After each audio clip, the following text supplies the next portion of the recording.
Thomas Aquinas' Ethics. Here again he attempted to reconcile Aristotle with Christianity.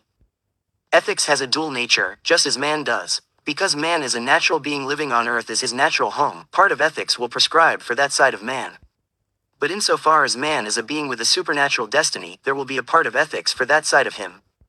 So there are two types of virtues, the natural virtues and the theological virtues. These two sets of virtues do not conflict because, in fulfilling the natural virtues here on earth, we develop and prepare ourselves for our supernatural destiny. Again, the theological elements supplement the natural elements, they don't contradict them.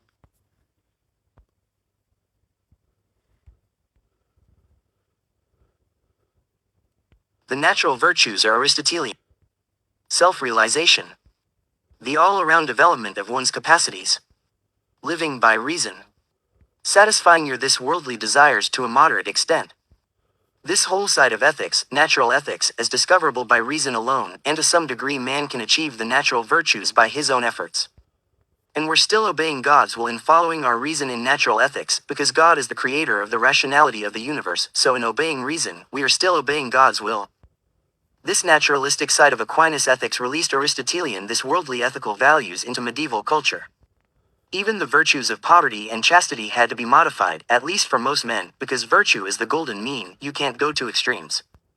One touch illustrating the charter of liberty for human reason that Aquinas introduced following Aristotle is his doctrine, the erring reason binds.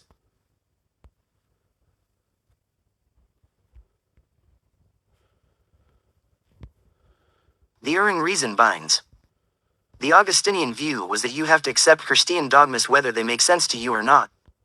Aquinas takes a diametrically opposite view. We cannot demand more of any man than that he honestly follow his own reason. Suppose a man honestly thinks it's rational to endorse a certain belief or take a certain action, but in fact he has made an error, and the belief or action is against the church dogma. What should the man do? Aquinas answered that you must follow your own reason, even if your reason has made a mistake, as long as that is your honest conviction. Every will at variance with reason, whether right or erring, is always evil. Aquinas gives the most startling example. We know that belief in Jesus is necessary to salvation. Nevertheless, if someone honestly believes otherwise, he would be wrong to become a Christian. While there is this whole Aristotelian side in Aquinas, the other side, especially in ethics, is always there, it's often dominant.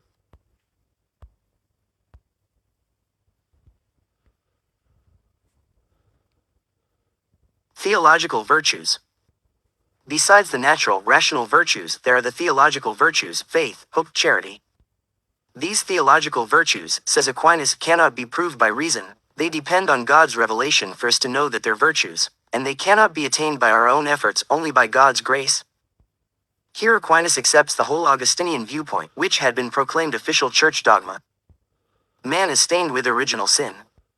He requires God's grace to make a step in the direction of virtue. He's predestined to heaven or hell by God's inscrutable decision. All of this clashes constantly with the more Aristotelian side of his thought. Politics. In politics, just as grace perfects nature, so the church perfects the state, and just as God is supreme over nature, therefore the church must be supreme over the state.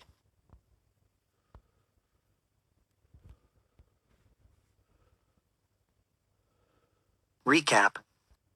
For our purposes, what is crucial about Aquinas is this. He released reason. He affirmed that this world is real and man's natural home. He gave man a significantly added metaphysical evaluative stature.